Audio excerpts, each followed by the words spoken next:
And so here we are at the Ask Us Anything, where we're not really having you ask us anything, but you can. We'll elaborate on what we're reading now. So the idea behind this program, we've done it a few times now, and it's just a check-in every few months or so to talk about books that we're reading and we're either loving, or we might, who knows, it could get controversial. Maybe someone's reading something that they don't love. I don't know. Anything could happen tonight, guys. But the point is, if we're writers, ideally we're also readers. And so we just, as readers, love to be able to talk about the work of other people that we're enjoying and share that with you guys. So we'd love for you to share some stuff in the chat box as we go. If you've read one of the books that we talk about, we as a panel will jump in and chat with each other if we've read something that someone is talking about, or we just have a comment. So we want it to be as interactive as it possibly can be, given the circumstances. And we also do this with a special guest every time. So you're going to be learning. Not every time, Lance. I mean, you're the first, actually. Just kidding. So you'll be hearing more about our special guest in a minute, but in order to just get the evening kicked off and to share from the get-go, also, I should mention, a lot of you sent in recommendations, books that you've read and really enjoyed, and we're going to share those too during the night. So I hope when you see your name pop up and quote from yourself, if you want to chime in the chat box, you're welcome to do that. So we'll start with me. I'm going to kick it off, guys. So these are the three books that I decided to talk about, and I'll tell you just a little bit about them.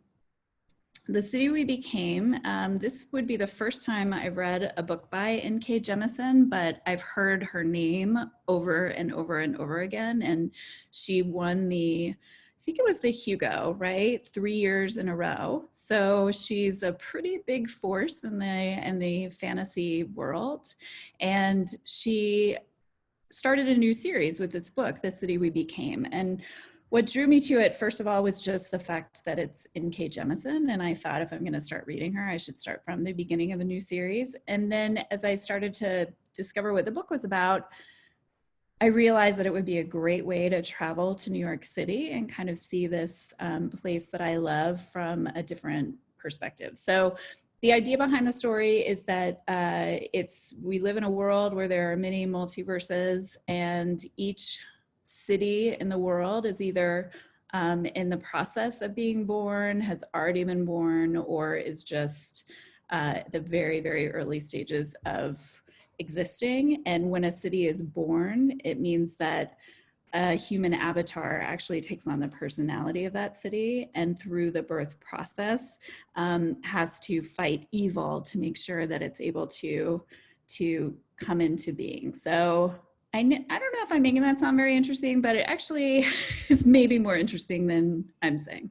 So this book is in New York City, and it's right at the start of that process. And so because New York City is a city with 5 really distinct boroughs within it, different places that are not, may overlap, but are pretty different personalities, this city is the first city ever to have 5 different avatars. So it's up to these 5 people, Brooklyn, Queens, Staten Island, the Bronx, and Manhattan, to come together and protect the city. So it was fun. It took me a long time to read it because I didn't get into it for the first probably 100 pages, but after that it was fun. So N.K. Jemisin, if you want to check her out. So really quickly, the other thing I would say is that I have had a hard time. No, I'm not going to start like that. I have chosen to revisit books from my past in order to kind of get through this moment that we're in. And sometimes I don't feel like wrapping my head around something brand new. So these 2 books I actually have already read, and I'm reading again. The first one, Make Time, How to Focus on What Matters Every Day, is written by 2 guys who created the idea of design sprints for Google.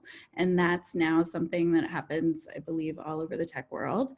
And they decided to write a book that would focus on how you get the most out of your day. And instead of thinking of your day as, I have to jam as much as much in as possible, and I have to make sure I'm not doing anything frivolous or wasting time, they really talk about time more as intention, and just the way to make the most use of your time is to be really intentional going into it about what you're going to spend your time on. So they talk about having a highlight every day, and this idea that if you go into the day knowing the one thing that you want to be able to say was the highlight at the end of it, and that can be work related or it can be personal, it doesn't matter, but just being really thoughtful from the beginning rather than being reactive and letting things just hit you as the day progresses. So I've learned a lot from it, and I'm reading it again because I could really stand to use it right now. There's just so much coming at me. I don't know about you guys. I know about at least 3 of you, but there's just so much during a day, and things pop up and you get emails and they detour you somewhere else, and you realize at the same time that you really should be taking your dog for a walk, or at least letting her know that you care about her, and just all sorts of other things that it's helpful to just think about each day as it comes and really be intentional about it, if that makes sense. So the last, and also when I picked up I Make Time, I found my favorite bookmark in it that I didn't realize I had lost. And it says, "I love big books and I cannot lie." So yeah, that was a nice find. Okay, the last one I'm going to talk about is Bluettes by Maggie Nelson. And this is a different jacket because it's actually the UK edition that Donna Johnson gave me because I admired it at her house, and she's the most generous and lovely person in the world. But if you haven't read Maggie Nelson, I would just say you should read Maggie Nelson. She's an amazing writer. She's written a lot of different types of books. She wrote a couple of books that centered around the murder of her aunt before she was even born, and they're pretty intense and beautiful. She's a poet. She's a huge thinker. She's a giant brain, and she's just a really, really cool writer. And I picked up this book again because to me, this book is like taking a warm bath. Like, this book it's thoughtful, it's moving, but it's also really sort of settling and peaceful, if that makes sense. Her language is just wonderful, and the idea that she's put an entire book together with the premise of she fell in love with the color blue, but then there's so much more to it than that. And it's serious, and it's playful, and it's sexy, and it's unsettling, and it's just a really wonderful book. So I am going to read you just a smidge from Bluettes, if you'll indulge me. Will you indulge me? Okay. We're ready. Great, thanks. Good to know there are people out there. Okay, 14. I've enjoyed telling people that I'm writing a book about blue without actually doing it.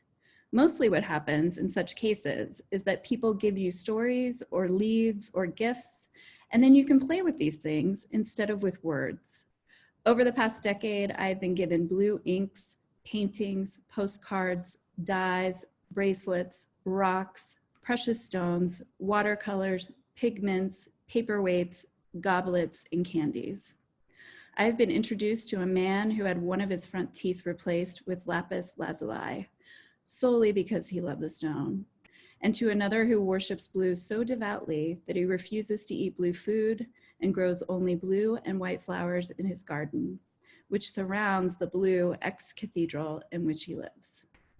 I have met a man who is the primary grower of organic indigo in the world, and another who sings Joni Mitchell's Blue in heartbreaking drag, and another with the face of a derelict whose eyes literally leaked blue.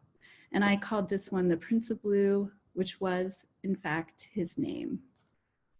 I think of these people as my blue correspondents, whose job it is to send me blue reports from the field.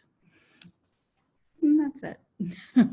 So good. So yeah, Maggie Nelson, guys, read Maggie Nelson. Do yourselves a favor. And that is it from me. I took one for the team and went first. Yes, Lance, do you have something Allegedly, to say? I'm going to tell a half story here, so someone feel free to finish it because I can't remember the exact details. Allegedly, one of the songs on Taylor Swift's Folklore is based on Bluettes. Are you for real? Yeah, if you listen to it, a lot of the songs have color in them, and one of them is allegedly based on Bluettes, but I can't remember which one it is now. So Taylor Swift and I have yet another thing in common. So much in common. All right. Well, so what we're going to be doing throughout the evening is also sharing with you some of the recommendations that you guys made. So here is the first one. Robyn M.T. is reading Lincoln in the Bardo by George Saunders. She said, love Bardo's format. It's new and magical, and Saunders' writing style. And I would agree. If you guys haven't read George Saunders in the first place, I mean, he's an amazing, amazing writer. Texas writer, born in Texas. But Lincoln in the Bardo is just like an amazing feat. And I think actually listening to the audio as well is such a cool thing to do because there are about 20 different performers who perform that audio. So Lincoln in the Bardo. And then the other book is Upstream by Mary Oliver. And there was no quote about Upstream, but I'll just say personally, anything Mary Oliver has ever written is worth your time, but this is essays. So she wrote, very well known for her poetry, but she's also written a few different books that were not poetry collections and instead essays, or she wrote a book about writing poetry too. That was pretty interesting. So that's Robyn's recommendation. Thank you, Robyn. We appreciate it. And now, who's this handsome devil? So I could read his bio. I'm not going to. You guys can read it, but I'll just say that we are so lucky tonight to have someone who's done a few different programs for us over the years, and we will keep bringing him back as long as he keeps coming back. And Lance Fitzgerald heads the team at the Penguin Random House Audio, heads the editorial team, and he's also vice president, or is vice president of content and business development. So Lance has worked in many different parts of the publishing industry and now is in charge of the editorial decisions being made by Penguin Random House Audio, which is a pretty big deal. He's also one of the most voracious readers that I know, and he's constantly reading both books that have published years ago to books that have not yet come out. And I thought it would be really cool to have him on for his perspective, but also because he probably could give us a little sneak peek into books that maybe we're not reading right now, but we should be reading in 6 months or a year when they actually publish. So please welcome Lance Fitzgerald. Thunderous applause. We're Definitely. So honored to have you. Thank you. I'm so honored to be So Lance sent me a huge list of books. Yeah, I don't know what I'm going to face. He has here. no idea what he's going to be talking about. Oh, I like this. I like this assortment. This is good. Oh, there's 3 slides for you. No. Yes, you have 3 slides.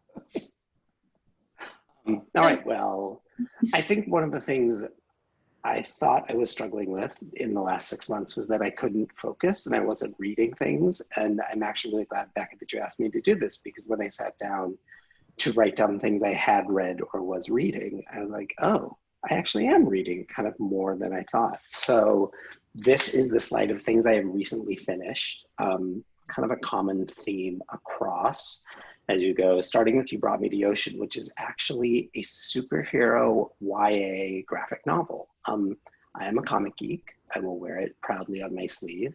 And this is Aqualad's story. And without getting too deep into it, Aqualad was recently rebooted as a young Black gay man. And this is the story of Aqualad, who is living in the desert with his mom because she's keeping him away from the ocean and the young man he falls in love with. And it's just, I haven't read Alex Sanchez before. He is a YA author. I liked the story that he told, and the artwork wasn't perfect. And that's what I really liked about it. So That's You Brought Me the Ocean. DC is doing this great series of these YA and middle grade graphic novels. Meg Cabot wrote a Black Canary one. There's a fantastic Harley Quinn one. So just, if you're at all interested, check them out. They're really fun.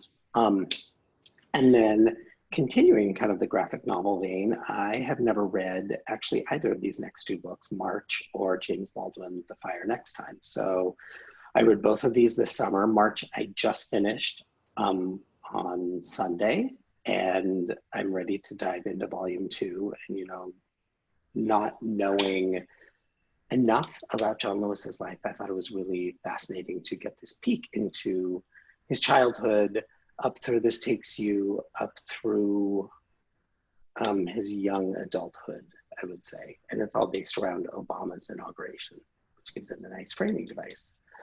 And then James Baldwin, again, I'm embarrassed to admit I had never read. He is a classic, and this is his story from his book from the 60s, which carries a lot of unfortunate resonance for today. I marked one little section of James Baldwin that I will read, if you will indulge me. As I began to feel in the boys a curious, wary, bewildered despair, as though they were now settling in for the long, hard winter of life. I did not know then what it was that I was reacting to. I put it to myself that they were letting themselves go, in the same way that the girls were destined to gain as much weight as their mothers. The boys, it was clear, would rise no higher than their fathers. School began to reveal itself, therefore, as a child's game that one could not win, and boys dropped out of school and went to work. My father wanted me to do the same. I refused, even though I no longer had any illusions about what an education could do for me.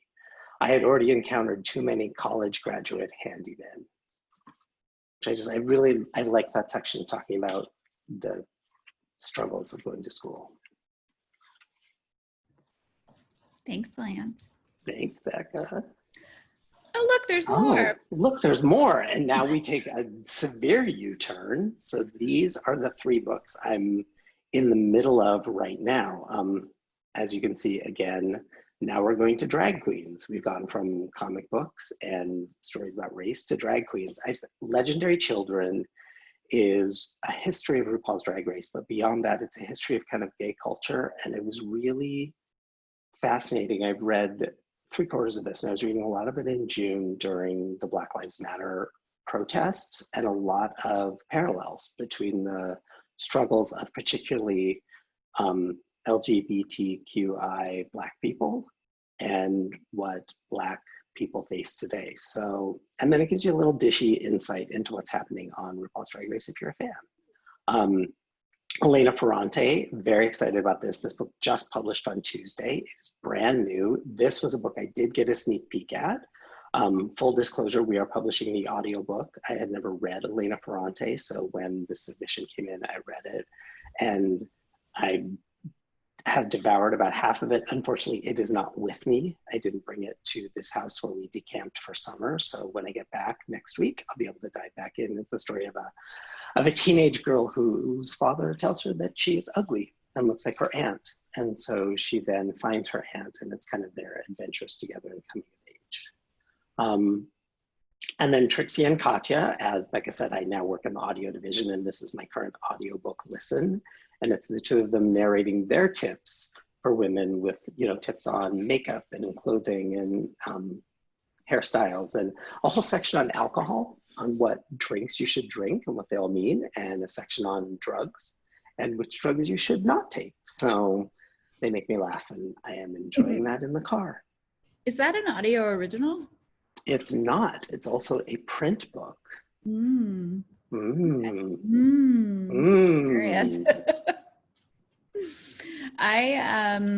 I read, I'm just going to chime in to say that I read the first Elena Ferrante, My Brilliant Friend, and I didn't like it, guys. And I know there are a lot of Ferrante heads out there, and they just love those books, but not me.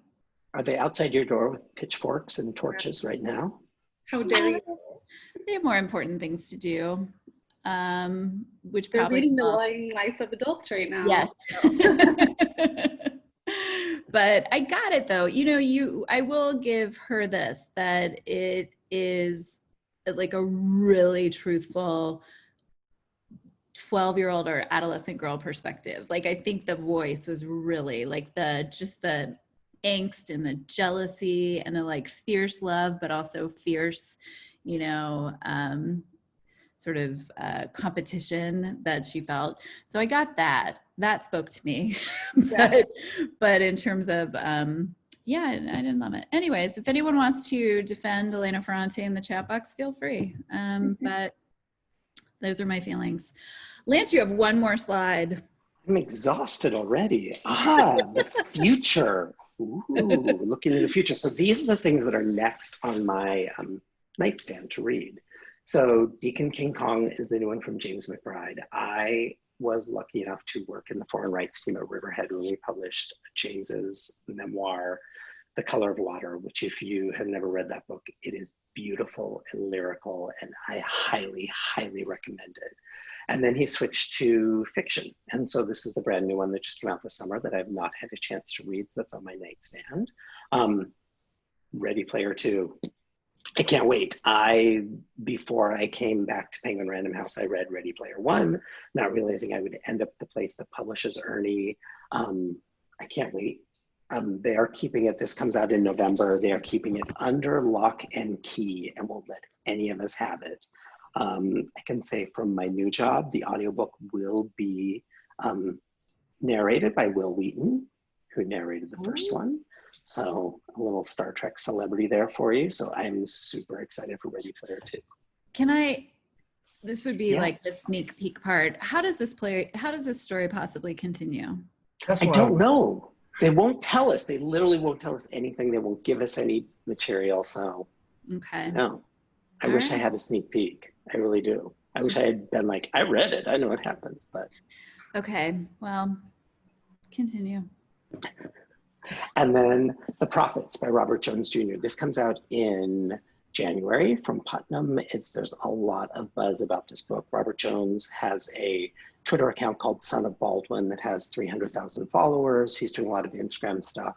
This is his first novel, which is a love story of two male slaves in the antebellum South and the way that their love affair touches everyone in the community. So it's really like a lot of buzz. People are very excited. We are about to start work on the audiobook and maybe are looking to cast someone super exciting. So those are my next 3 on the pile after I finish the 3 on the page before.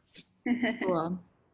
Lance, how much do you read in like a given week for your job? It depends. I read pieces of a lot of things. I think one of the most frustrating things about my job is finding time to finish things and finding time for pleasure reading. So it's like 20 pages here, 50 pages here. If I'm lucky, 100 pages. Yeah. Are you going to take a vacation? I hear the year 2022 might be nice. Come to Austin. We can go to Barton Springs. Wonderful. Nice way to pander to the Austin audience. You know I love Austin. I know you do. You come here once a year. Yeah. I do. I think it's going to be the first year I haven't been there in probably a decade. Well, it's the year is still young. Even if we aren't. Okay, so Lance, thank you very much. So I know you're going to have to shove off at some point, but you'll stick around and maybe stick around. You hear any other books that you want to talk about? Okay, then I would say we're moving right along to Kelsey. Yay, it's my turn. I can't wait. Hi, everybody. I'm Kelsey. I am the WLT office manager and also one of your member services managers. I'm really excited to talk about these 3 books you see on your screen. The first one is this one. I just dropped a book, The Only Good Indians by Stephen Graham Jones. It is I just finished it. It's really good. Here's like a little blurb that says one of 2020's buzziest horror novels. So I saw that because publishing works really well. And I was like, I have to buy that because I want to know what the buzziest horror novel of 2020 is. And I loved it. Stephen Graham Jones is an Indigenous writer. He is prolific. I think he's published about 25 to 30 novels, if I'm not mistaken. But this is the first book I've ever read by him. And so it's a horror novel, as I mentioned. It follows the story of 4 Native American men who grew up on a reservation together and have one fateful night where they go out hunting in a place that they shouldn't have. And as the result of a tragedy that happens during that time, they are then haunted by this revengeful spirit that 10 years later comes back to seek revenge on these 4 men. I thought that it was super funny, super sad, incredibly emotionally fulfilling at the end. I couldn't believe it. I was crying at the end of it. It's also really kind of gory. It's kind of scary. And it's just really beautifully realized. And it was also a book I wanted to talk about because I think if you're a writer, you have to read this book because there's so many really interesting things that Stephen Graham Jones does in his writing. And so I'm going to read a little snippet. And this snippet of the book I really like because when I read it, I was like, what a beautiful way to describe what these characters look like. Because you know how it is when you're writing a character. Do you want to be like Kelsey, 28, brown hair, hazel eyes, red lipstick, you know? Or the character looks in the mirror, right, and sees what, you know, the author describes what the character sees in the mirror, and you're like, okay, that's what the character looks like. But he does a really interesting thing, and I'm going to read a little bit. Maybe it'll inspire you the next time you have to describe what your characters look like in your novel. So this is fairly early on, and it's the first time that you ever get a flashback to all 4 of the men together. It's called That Saturday. The sky was spitting these hard little snowballs that kept catching in Lewis's girly eyelashes that he always thought were maybe just normal eyelashes. Wearing mascara now, princess? Gabe asked all the same, bumping over into him. Gonna bat your eyes, bring all the big bulls to your door? You should talk, Lewis said, lifting his chin to Gabe's own frosted eyelashes. Off-res, people always used to default think that Lewis and Gabe were brothers. Gabe, at 6'2", had always been a touch taller, but otherwise, yeah, sure. In John Wayne's day, Lewis and Gabe would have been scooped up to die in a hail of gunfire, would have been Indians 16 and 17, or 40. Cass, though? Cass would have been more like the sitting in front of the lodge type, the made for the 20th century type, maybe even already wearing some early version of John Lennon shades. Ricky, he'd be Bluto from Popeye, just darker. Put him in front of a camera and all he could hope to play would be the Indian thug off to the side that nobody trusts to remember even half a line. So I just thought that was such a cool way to describe these characters, because like in this one paragraph you get kind of their personalities and also what they look like. So I thought that was really cool. Kelsey, I still don't know what you're channeling, but as you were reading that, the coyotes outside of the house started howling. No way, I love it. Yeah. It's the power of Stephen Graham Jones, you know? That's just how it is. Oh my gosh. It is that powerful. It's so good. It'll never make me think of like, you know, you see the deer on the cover. Like the next time I see a deer, I'm gonna be like, please don't be a vengeful spirit. Like please be like very kind. I'm so sorry, you know. But it's so good. Did I drop the book? No, I didn't. Okay, so moving along, the next book I have is Being Lolita by Allison Wood. It's a pretty, it also came out recently. and it's a memoir. I'm a really big fan of memoir, and this was a lot of memoirists I really like were saying how good this book was, so I'm like, I have to pick it up. As you could probably tell from the really awesome cover and the title being Lolita, has a little bit to do with one classic novel named Lolita. And so Allison Wood is a writer and teacher in New York City, and this memoir tells the story of when she was in high school. She had a predatory English teacher who happened to be obsessed with Lolita by Nabokov, and kind of like engages in this inappropriate relationship with her, trying to mimic, you know, the guise of Lolita and the main character. And so it takes place in this like specific time in her life. And I think it's really interesting when memoirs do that, because you can really delve into the details. Reading this memoir felt like reading a novel. It's beautifully crafted, beautifully told. It's heartbreaking. And it's also kind of like, you get to see how she comes out of this experience with her agency and with her, like, her womanhood, and she reclaims that for her own. So it's definitely a disturbing read, but it's incredibly touching. And if you're interested in writing memoir, especially memoirs about a subject that's really difficult, this is definitely one to pick up. I loved it. I read it in a day, and it's just incredibly beautiful. So I would recommend Being Lolita. And the next book I have is The Shame by McKenna Goodman, recently out from Milkweed Editions, which I love them. A good indie press to follow if you're interested in indie presses. But this one is very tiny, a very short novel that follows the story of a woman named Alma as she lives with her family in a small town in Vermont. But what's really awesome about this novel is that it is ultimately about this woman being like, you know what, I'm married, I have 2.5 kids, I live in this city in Vermont. It's about like isolation, because actually she lives in this like old like house out in the middle of nowhere. She's a stay-at-home mom.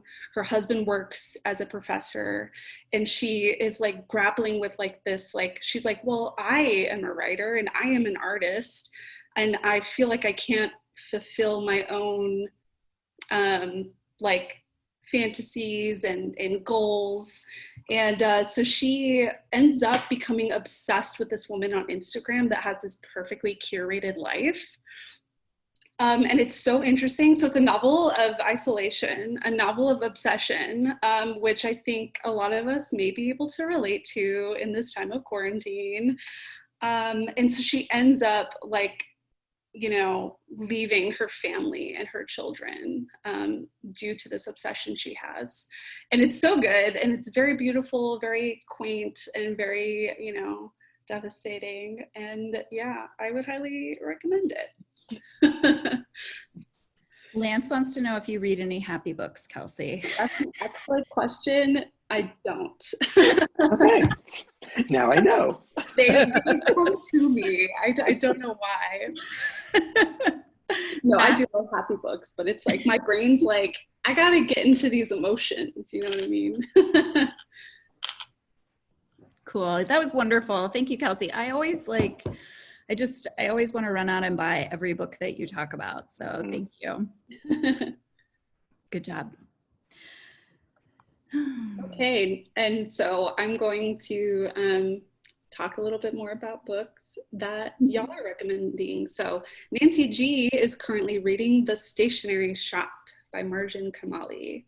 And Nancy says, this book reminds you that small decisions can have a huge impact on our lives. The trouble is, we often don't realize the impact of those decisions when we make them. That is really interesting. Makes me want to pick up the book. So next up, we have Eliza H reading Everything Under by Daisy Johnson. She says, beautiful style, a twist on a myth. And it's very interesting. I happen to be currently reading Everything Under by Daisy Johnson because I'm going to be leading a book club for Malvern Books on this very book. So Eliza H, I see you. It's really beautiful. Let me know what you think about it. Are you enjoying it? What? Are you enjoying it, Kelsey? I am. Cool. And it's a twist on the Oedipus myth. Oh, yeah. I've heard a lot about this book. Yeah, that makes me want to read it too. Maybe I'll come to your book club. You should. September 20th. September 20th, yes. Okay, anyway. And Chandi M is reading a book a lot of us are familiar with probably, Harry Potter and the Deathly Hallows. The people who you thought you'd figure out were good or predictable weren't necessarily, but they were much more interesting. Really cool to kind of like hear almost like a fresh take on a book that feels so familiar. So I feel like that quote in some ways could be used to describe J.K. Rowling. I know. Shade, the truth. Coming out. All right, and then next up, Patsy S is reading The Mirror and the Light by Hilary Mantel. As with the first two in her series, Hilary Mantel puts us in the mind of Thomas Cromwell, the most influential man in England in the first half of the 16th century. We watch him plot and plan, reminisce and remember, dodge and fate the attempts to trap him, and survive it all with wry, pithy, and wistful comments until he doesn't. She is such a masterful writer. I've never read anything by Hilary Mantel, but I really want to. Yeah, I agree. It's my turn. Evan! Hello, everyone. I'm Evan. I'm the other member services manager here. I want to talk to you about a few books I'm looking at. So, first up, if you were here for the last What We're Reading Now, you may recognize the first book. That was because I had started reading this book, The Last Wish by Andrzej Sapkowski. He's a Polish author. These books originally came out in the late 90s, I think. They were a huge hit in Poland. And then they were translated. There was a video game series made about it. And then very recently, a Netflix series. But here's my copy. But I finished this book recently, and oh boy, it was so much fun. I am going absolutely crazy for them. I see why there's so much spinning off from this series now. Essentially, it follows Geralt. He is a witcher, which is essentially a monster hunter mixed with some light magic using. It's really interesting. And the world he occupies is like a dark fantasy world where everything is not what it seems, and things happen by repetition. It's a little hard to explain, but like it takes these familiar fairy tales and then takes twists on them, and then just really keeps pushing them. Like there's going to be a little section I read from. It's from a short story about, is it in audio format? It might be. It's published by Orbit Books. I don't know who has the audio. But the section I want to read from is from a short story inside it where it's a spin on Beauty and the Beast, where Geralt comes into this house in the forest and meets a beast who's actually just a dude who got transformed into looking like a monster because of some nasty things he's done in his past.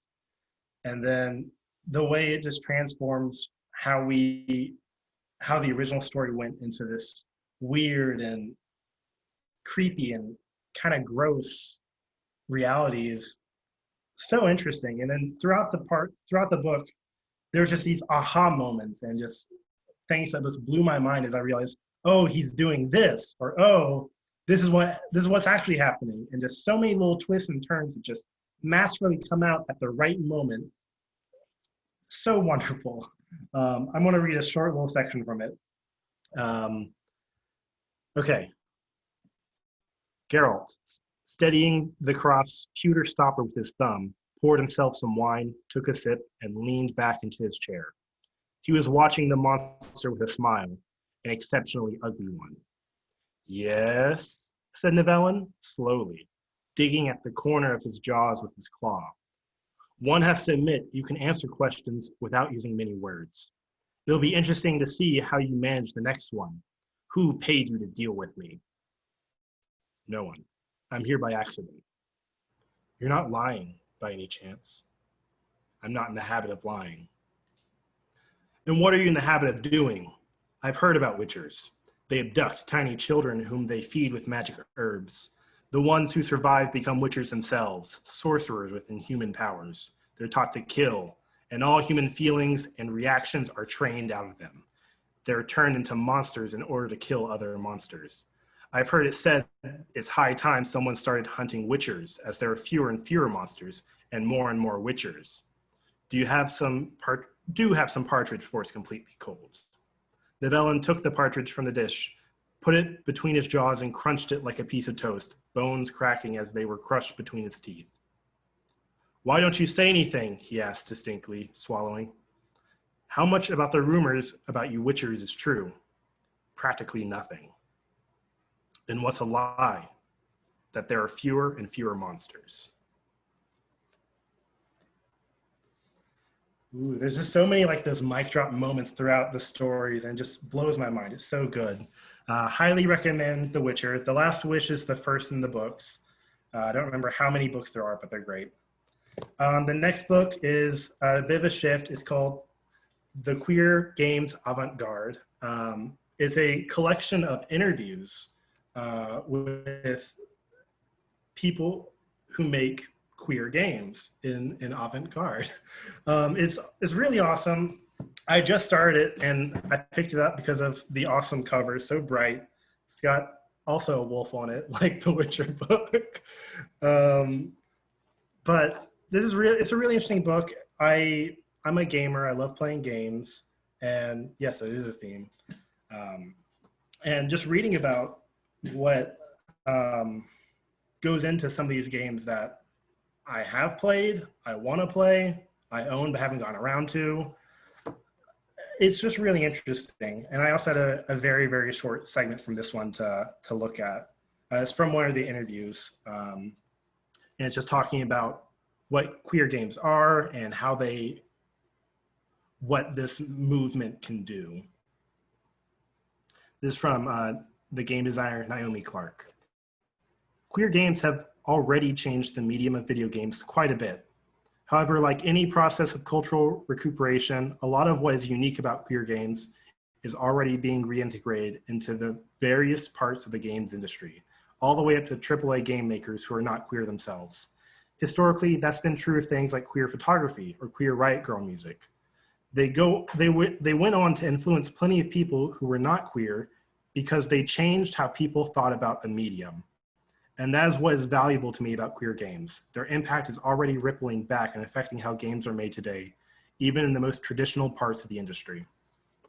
I don't know. It's really interesting. It's definitely a big shift from reading a kind of beach fantasy read to almost academia. There's a lot of academia in there, but once you get to the interviews, it's a lot smoother sailing. I'm really enjoying it so far. It's really cool. And now I want to talk about the last thing I'm recommending. I too am a comic fan. Specifically, I read a lot of manga, Japanese comics, and I'm recommending Golden Kamui. I have been talking nonstop about this series for months now. It is a historical fiction series following this guy who you see on this cover. His name is Saichi Sugimoto, as he comes back home from the Russo-Japanese War. And he is poor and needs money to get his best friend's wife eye surgery, his best friend who died in the war. He also loves his best friend's wife, but she chose his best friend. Drama. And that leads him to discovering this giant conspiracy of there's a massive pile of gold hidden, and there's a scavenger hunt to find it. The scavenger, there's so much violence, drama, comedy, and just pure historical facts in this that just blow my mind. It's really good. And what really ties it all together for me is that Sugimoto can't do it without Asirpa, his Ainu friend. And people who don't know, the Ainu people of Japan are the indigenous people of Japan, or of Hokkaido specifically, one of the islands. And if you want a quick and dirty cultural comparison, they've been treated historically much like the Native Americans of America, of course. So this book, this comic series does a lot to bring modern Ainu issues to the present while not making it sad. Because I did actually a whole video essay about the representation of Ainu people in this series, and the way it has affected the actual current Ainu population, where historically the government of Japan had never formally recognized the Ainu population until last year, which was immediately following the anime run of this series, which is an interesting coincidence. I highly recommend looking up Ainu people, but also looking up Golden Kamui, because it is so cool. There's a lot of fun things going on in it. I'm not going to read anything from it because I don't have a copy of it, but I am wearing a t-shirt with it. All right, moving on. Justin J is reading Lake Success.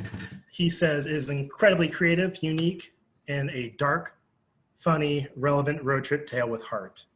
I looked up a little bit about this book and others that I'm about to mention, and this follows a hedge fund manager named Barry Cohen as he's going through a very stressful, chaotic time in his life, and he just up and abandons everything to try and go after a old college sweetheart.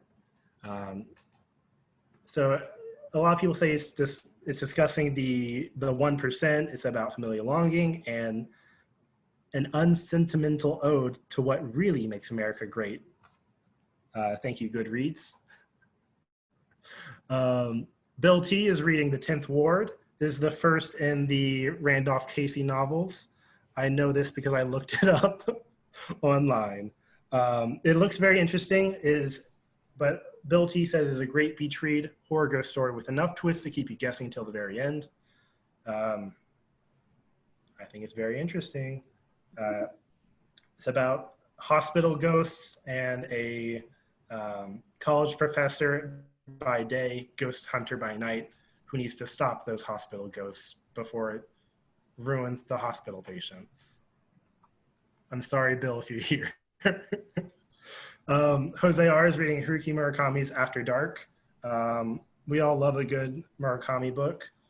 He is revered for a reason. This is my introduction to his library of work, proved why. A meditative tale of one night in Tokyo, thrilling, existing somewhere between wake and sleep. I finished it in a week and I'm thinking of reading it again. Murakami is great at these shifting, confusing worlds between dream and reality. I've been meaning to try and read him, but my only copies of his books are in Japanese. And I still need to learn Japanese to understand them. Okay.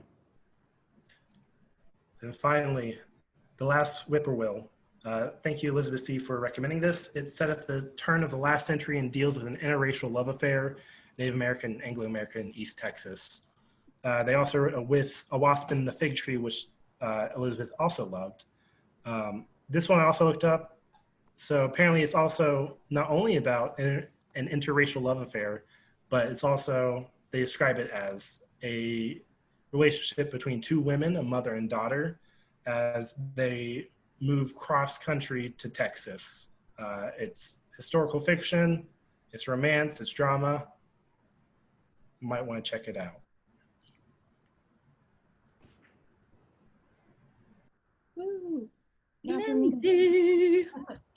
Okay, so this first book, Comaville by Kevin Bigley, was published by Small Indie Press if you want to support it. Clash Books. They actually do a lot of like off the beaten path books, and I know they do a lot of horror, Kelsey, if you want to look them up. So it's a super fast, easy read, very humorous. It's about this 36-year-old named Josh who gets into an accident and he wakes up in his childhood bedroom. But in reality, he's in a coma, and it's this really funny intermingling of the real world and his family reacting around him, affecting his dreamscape in his coma. And as he is going along in his coma, his brain cells are slowly dying, and it turns this dreamscape into a nightmare. And it was really good. And you're just reading it and waiting it for the moment where he's like going to wake up and realize that like he needs to get out of this so that he doesn't die. It's a very good read, very fast. It's not that big. Definitely recommend. And then my second book is a little throwback. So Stephanie Meyer recently came out with her next book, Midnight Sun, that retells Twilight from Edward's point of view. I had to read it to satisfy my middle school curiosities. I'm reading it right now. I'm like 30% through. And I'm still on the fence whether I like it or not. So if you really like the Twilight series, give it a read. It's pretty much a mirror to what Twilight was, except told from Edward's point of view. So I find myself getting frustrated, just wanting to get to like the next part that I know, like the next big scene. But I'm still really enjoying it because the writing style, we've all matured. It's 10 years later for the reading audience, and Stephanie kind of recognized that, and it's written a little more maturely. So I don't have the exact verdict for it yet, but I have enjoyed it so far. Can I I've ask a heard a lot question? of things about it. What, Evan? I was saying, I've been hearing a lot of stuff about Midnight Sun. Mhm. Oh, really? Not many things. The chatter on TikTok is blowing up. Yeah. So here's my question though. Does it have Edward's backstory too, or is it mostly just the present day?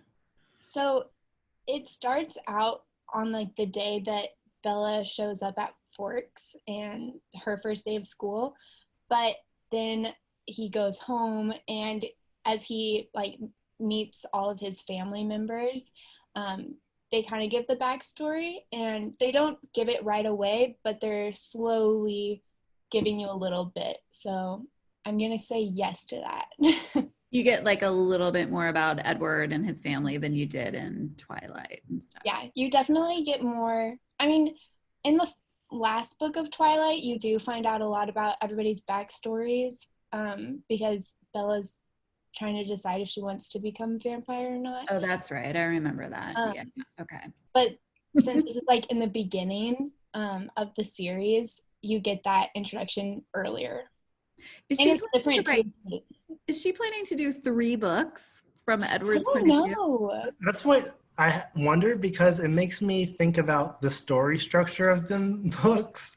My only experience is from the movies. I love the movies because of how bonkers they are. But the fact that nothing seems to happen in a lot of it, Yeah. what really entertains me.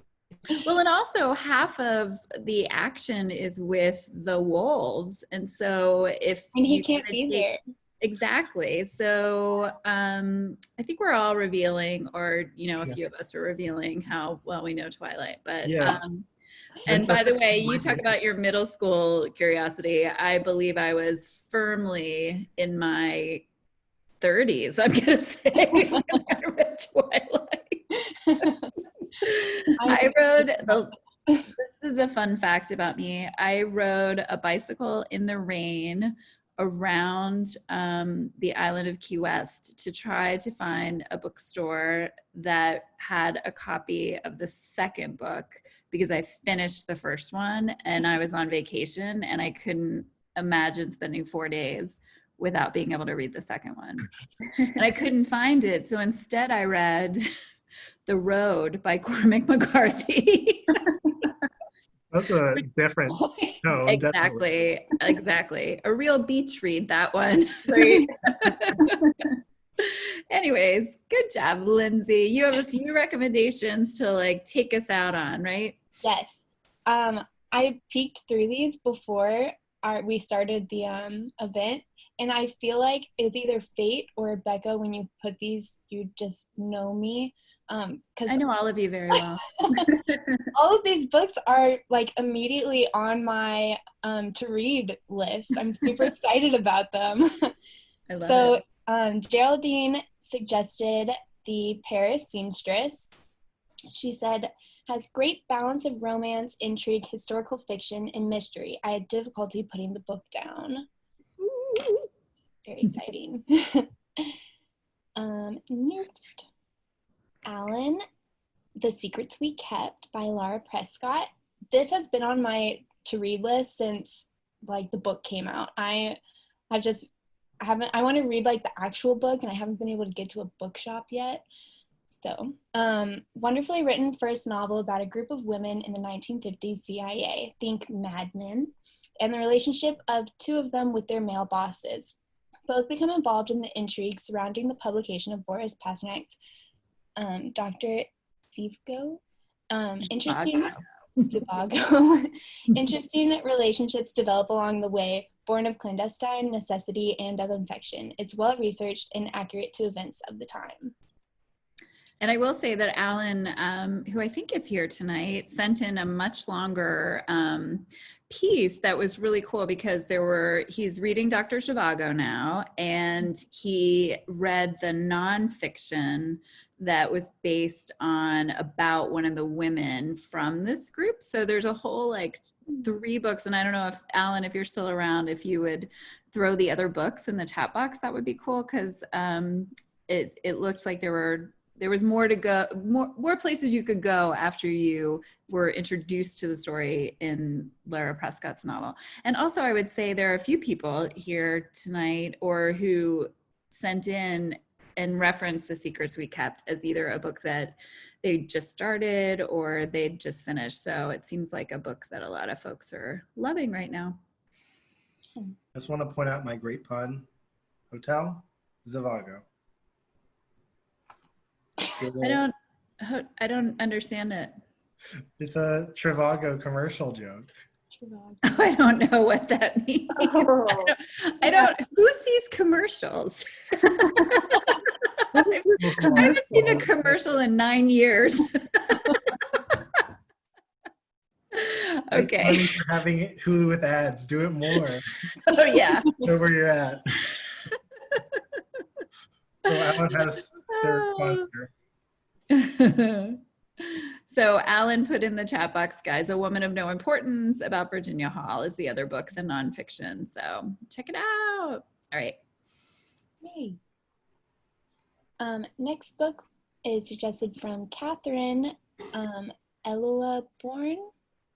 Though it is YA, it has depth and a moving story to it that keeps me reading. Can't wait to finish it soon so I can start on Herna's War. I actually looked some up about this because I was curious what it was about. So I have just a one-liner about it so we all know what it's about. Two planets with a shared destiny, four communities bound in disability, two blind teens struggling to find a way to love each other. If you love someone, do you leave them behind? No, you don't. Sounds really good. And Brita Jensen is a Texas author. She's a member of the Writers League of Texas, and she's a really cool lady. So I say anyone who loves this sort of, I'd say fantasy YA, buy a copy and support Brita Jensen. She's awesome. Yeah. And I think this is our last book suggestion from Priya Anta, The Last Mermaid Princess. It is written by a local Austin writer, yay, and her writing is beautifully tragic, melancholy prose, dashes of humor, and a dark tale that will resonate with everyone. Cool. Is that the last one? I think. It probably is. Yeah, we're at the end of the slideshow. Woo! Awesome. Great. You guys, thanks so much for coming out and hanging out with us and letting us talk about books. If there's anyone who wants to throw any books in the chat box that they're reading that didn't get mentioned tonight, you're welcome to. If anyone wants to ask Lance any questions at all, he'd love to answer them about himself, his personal life, publishing, just anything, right, Lance? But I gotta log off. So you're an open book. Oh, you have to save off. the questions for me, and then I'll come back next week. I'll just I'm answer sure them you'll be next back week. soon. No, let's say a big thank you. I'll say a big thank you to Lance for being here with us tonight and hanging out with us. And this was a great way, I think, to start a long weekend, because even though we live in a world where it doesn't seem like vacations and long weekends really happen anymore, I feel like I could order a book from Bookwoman, from Book People, from any number of places, and be able to pick it up and read it on Monday when I'm not at work. So that's my plan. But thank you guys for being here. Thanks, everyone. And there goes Lance. Thank you to the staff for hanging out on a Thursday night. And have a great night, guys. We'll see you soon, I hope. All right. Bye. Keep reading. Yeah.